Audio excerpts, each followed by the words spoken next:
ময়মনসিংহের 30 সাল থেকে সংযুক্ত থাকবেন সংসদ সদস্য ডাক্তার মোহাম্মদ মাহবুবুর রহমান লিটন।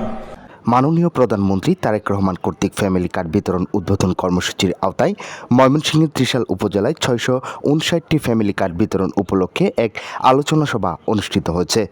17 জুন বুধবার দুপুরে উপজেলার কাঁঠাল ইউনিয়নের সিংরাইল গ্রামে এই উপলক্ষে আয়োজিত অনুষ্ঠানে ময়মনসিংহ জেলা প্রশাসক মোহাম্মদ সাইফুর রহমানের সভাপতিত্বে এবং ত্রিশাল উপজেলা সহকারী কমিশনার ভূমি মাহবুবুর রহমানের সঞ্চালনায় উক্ত ফ্যামিলি কার্ড বিতরণ অনুষ্ঠানে প্রধান অতিথি হিসেবে উপস্থিত ছিলেন ত্রিশাল আসনের সংসদ সদস্য ডাক্তার মাহবুবুর রহমান লিটন। এর আগে মাননীয় প্রধানমন্ত্রী তারেক রহমান মৌলভীবাজার সফরকালে শ্রীমঙ্গলে ভিক্টোরিয়া কলেজ মাঠে ফ্যামিলি কার্ড বিতরণ কর্মসূচির উদ্বোধন করেন। উদ্বোধনী অনুষ্ঠানে তিনি ভিডিও কনফারেন্সের মাধ্যমে ত্রিশাল উপজেলাকে এই কর্মসূচির সম্পৃক্ত করেন।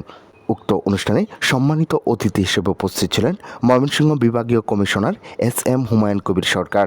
আলোচনা সভায় বক্তব্য রাখেন উপজেলা বিএনপির আহ্বায়ক এনামুল হক ভূঁইয়া, সিনিয়র যুগ্ম আহ্বায়ক আতাউর রহমান শামীম, মঞ্জুরুল ওয়াহেদ নিক্সন, আব্দুল মতিন, যুগ্ম আহ্বায়ক আনিসুজ্জামান মির্জা, জিয়াউল হাসান জামিল, আব্দুল আওয়াল ফরাজি, ময়মনসিংহ বিভাগীয় শ্রমিক দলের দপ্তর সম্পাদক ও ত্রিশাল উপজেলা শ্রমিক দলের সংগ্রামী সভাপতি ফিরোজ নুন ও সাধারণ সম্পাদক সারোয়ার হোসেন সুবা এবং কাঁঠাল ইউনিয়ন পরিষদের চেয়ারম্যান নুরে আলম সিদ্দিকী।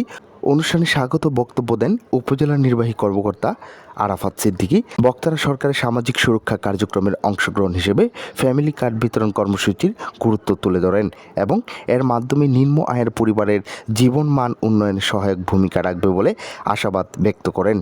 পরে উপকারভোগীদের মাঝে ফ্যামিলি কার্ড বিতরণ করা হয়।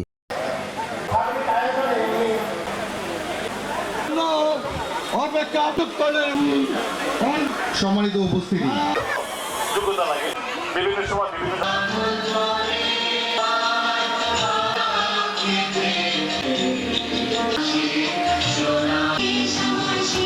এই কর্মসূচি বর্তমান ভাবে ইতিমধ্যে প্রায় আর্থিক অনুদান গ্রহণ করছেন। সারা ত্রিশালের মা বোনরা কথাই সবসময় বলে আসছি, যোগ্য কৌশল লাগে, আমরা বিভিন্ন সময়